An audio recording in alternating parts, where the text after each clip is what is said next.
Hey, what's up? Colt Morris, Coyote Academy. I just want to give you guys 5 tips. Now, these tips they're not any particular order. They're not, this one's the best, this one's the worst. It's just 5 tips, okay? So, whenever you're starting out, get the best equipment and products that you can afford. Now, I want to kind of say that's an umbrella statement, and it refers to like the best traps, best baits, urine, lure, everything that you can use on the trap line or everything that you want to use on the trap line. Make sure that you get some good quality products. Now, number 2, I would say go scout your properties. Now, go scout them in the early months, like early on in the year when the vegetation's low. The farmers are also still kind of staying at home base, getting everything geared up. And if you can, as a bonus, take a dog with you. It'll help you out tremendously. So number three, we're going to say, let's keep a journal, keep a notebook, something about, our set locations on properties, what products we're using on properties, and then just take note of what's working for you, what's not working for you. And then as the years go on, you can kind of progress from that, and you can kind of dwindle down all your products you use. I would say whenever you're going into a place, you should know where you're going to be kind of setting. I don't go into like a 500-acre property and set every little crisscross and two-way or crop change. I find the big hot spots, and then that's what I try to focus on. And I'll set maybe on that 500 acres, maybe 2 or 3 locations, and then I'll set anywhere from 2 to 3 or 3 to 4 traps at those locations. And the reason I'm doing that is I'm trying to get as many locations set. I'm not so worried about traps, I guess, per se. I have enough traps, and I have the ability to get enough traps out in a really, really short period of time. So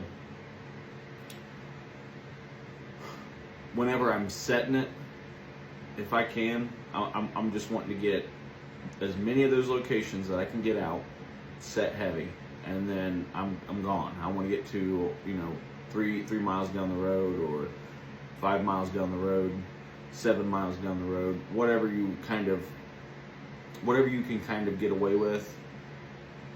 That's a whole nother spiel of getting your route planned and some tips on that, but I would definitely be touching base on it. Venture out over a lot of miles and get a line set up over a lot of miles, as opposed to just kind of polluting a whole property with a bunch of traps and running maybe 1 or 2 properties. No, I'm going to be running like 30 properties and running probably anywhere from 3 to 5 traps, or let's say 4 to 8 traps on each property, or each location.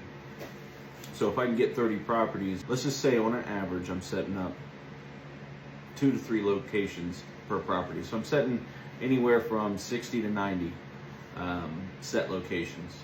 So, and then you talk about putting 2 traps at each spot or 3 traps, then you really talk about having a lot of ground covered with a lot of traps. And there is a huge debate on, just set 1 trap and go. I could agree with that to an extent, but there's some places that just doesn't work, in my opinion.